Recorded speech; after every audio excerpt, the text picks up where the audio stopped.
Regent Street, London, March 1866.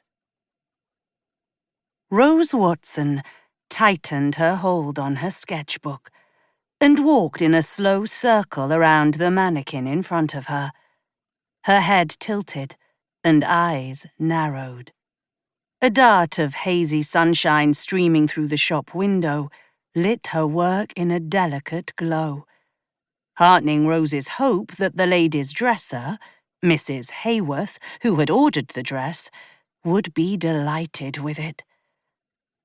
Despite her trepidation, the longer Rose stared at her creation, the more persistently a smile pulled at her lips.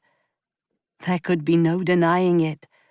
The dress was a triumph, her best yet.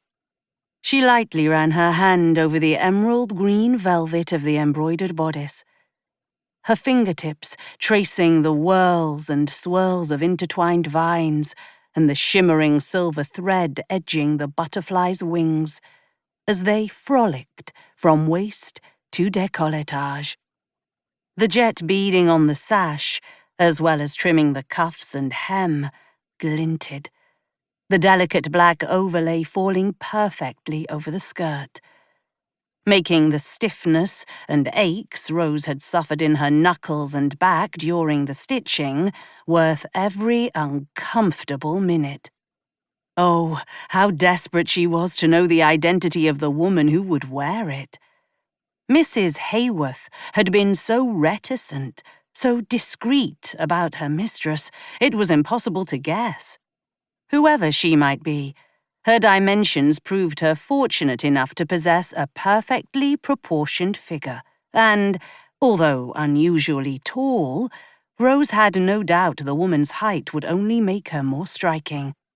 Mrs. Hayworth had shared with Rose's father that her mistress had light brown hair, blue eyes, an olive complexion, and a deep love of nature, especially of the world's creatures. All details Rose had kept at the forefront of her mind while designing and making the dress. She glanced at the wall clock and drew in a long, calming breath. Mrs. Hayworth was due at any moment for a final viewing and, fingers crossed, a concluding endorsement. If she approved... Rose closed her eyes. Please let her approve. Only then would Rose carefully remove the dress from its mannequin and prepare it for delivery. "Oh, Rose! It's marvellous!" Florence Davis, Rose's friend and fellow seamstress, entered the shop from the back room and slid her arm around Rose's waist, hugging her close. "Whoever this dress belongs to owes you 100 thank yous." Rare nerves took flight in Rose's stomach as her confidence faltered. "Do you really believe it will meet her expectations?" Florence laughed. "How could it not?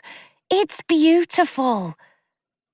"I am certainly proud of it, but..."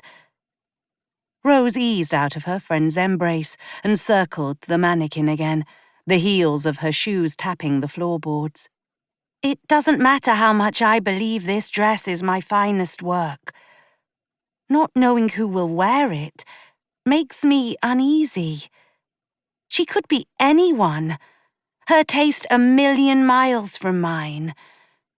Mrs. Hayworth was so very vague with her brief, leaving all to me and my imagination.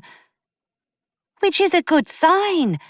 You've only just turned 21, and already your work is gaining recognition. If this Mrs. Hayworth is who I think she is, she's been studying your work for a while." Rose stopped walking. "What?" "She's been coming into the shop for at least 2 or 3 months. At least, she has if I'm thinking of the right woman." "You're not sure?" "No, but from what you've told me of her manner and looks, I'm almost certain I know who she is, and she was already familiar with your work when she commissioned this dress."